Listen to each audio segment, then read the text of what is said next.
zvinhu zvese mvura ikaedza kunaya kazhinji sei zvinomira kunogwa chaisutoda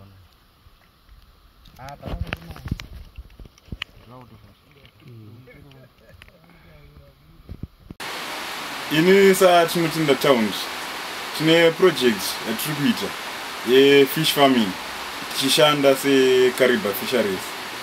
Patiri kutaura kuti fish farming apa tinenge tichiita zvepond construction, kucherera varimi maponzi vanoda kutanga kuita fish farming, kudzidzisa varimi kuti fishi dzinochengetwa sei, nekuti kune vamwe varimi vasati vambonzwa zvefish farming asi vanenge vachida kuzviita.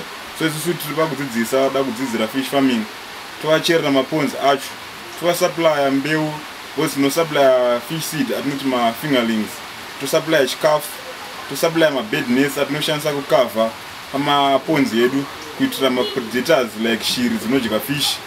Uyezve tinobatsirana namafarmers atinenge tacherera maponzi nekusupply zvose zvinodiwa kuti vanga vachiita mafish farming projects. Tinenge tichivabatsira pakumanager, because pakumanager amaprojects efish aya vanoda kutariswa water quality, tinovabatsira zvese pafeeding, zvese zvose tinenge tichivabatsira, tichiita mafarm visits, tichinoona kuti zvatakavadzidzisa vari kuteedzera here, kuitira kuti maprojects apa anga achibudirira zvakanaka. Nekuti maprojects efish aya tikastoka fish nhasi dzinozoita ready for harvest after 6 months. So kuti tinge tichikwanisa kuwana masizes kana kuti tinge tichiita a successful harvest, tinofanira kunge tichifollowa, tichiita mafarm visits, tiona kuti mafarmers vari kuita zvatakavadzidzisa here. Sezvatinoita pakudzidzisa varimi pachena. For example, farmer atada kuita fish farming but haana chaanoziva about fish farming, otiudza kuti ini ndoda kuchererwa pond. For example, kana toda kuchererwa pond 5x5.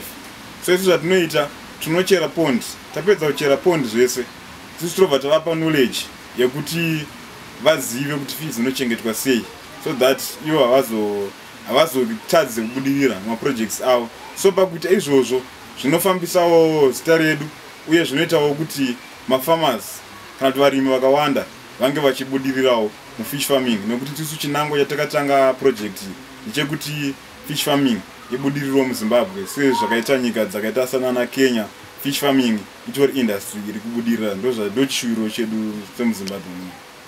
Isusu tinokurudzira kuti varimi vange vachitora yatinoti Nile tilapia loticus kana kuti catfish, iyi inonzi miramba kana kuri kuchishona.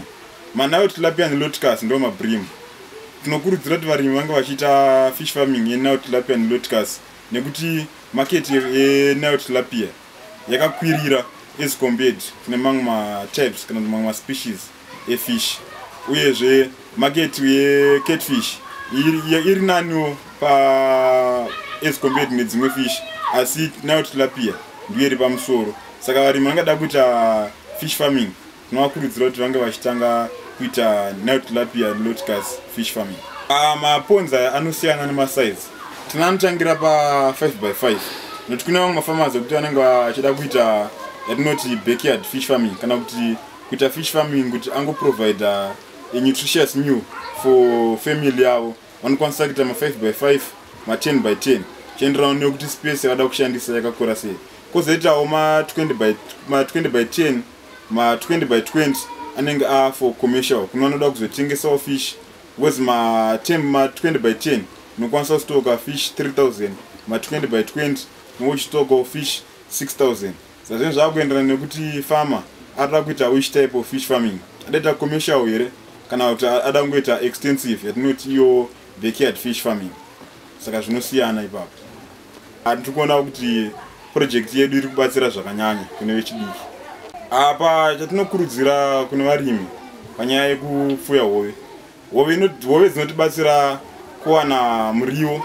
Saka tikachengeta hove hatichaiti maproblems ekuti pakushayika muriwo. Kana pane vari mucommunity wachengeta hove dzako, wakuwanawo mari from fish, takutengesera vari mucommunity.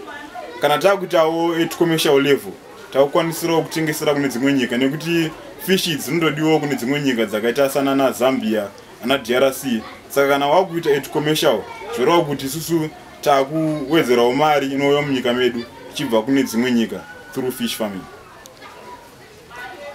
Saka isusu pakushanda kwedu seCariba Fisheries sezvo tati tiri kuti chishuwiro chedu isusu kusimudzira vechidiki vari mumacommunity. Tunoshanda nekuyamburana football club.